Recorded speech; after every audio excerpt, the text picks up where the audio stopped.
আসসালামু আলাইকুম ভিউয়ার্স, আমার নাম রাফিজা আহমেদ। অনেক দিন ধরে আমার চ্যানেলে কোনো ভিডিও আপলোড করা হয়নি।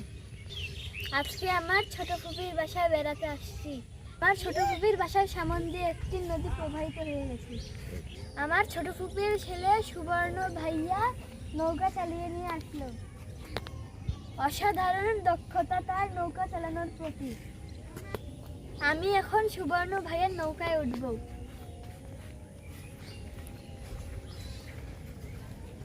সাবধানে গাইস, নৌকায় বসে আপনাদেরকে একটি কবিতা শোনাবো। কবিতাটির নাম হে কিশোর শোনো, লিখেছেন মহাদেব সাহা। একদিন শোনো, এই দেশটাতে দানবেরা দেয় হানা, পুড়ে ছারখার মাঠের শস্য, মানুষের আস্তানা, বয় নিরবধি রক্তের নদী, শকুনেরা মেলে ডানা। এই দেশটাতে একদিন শোনো, দানবেরা দেয় হানা। শোনো, একদিন এই দেশটাতে মুক্তিযুদ্ধ হয়, আমাদের প্রিয় মাতৃভূমির ঘটাতে দুঃখ ভয়। এই দুটি হাত স্বাধীন আবাদ হয়ে উঠে দুর্জয়। হে কিশোর শোনো, আমরা সেদিন যুদ্ধ করেছি জয়। ধন্যবাদ।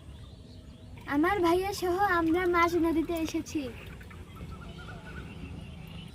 আমার ভাইয়ার নৌকা চালানোর অসাধারণ দক্ষতা। ধন্যবাদ। গাইস, তোমরা কি কখনো নৌকায় উঠেছো? আমি আমার ফুপির বাসায় বেড়াতে এসে নৌকার স্বাদ নিলাম।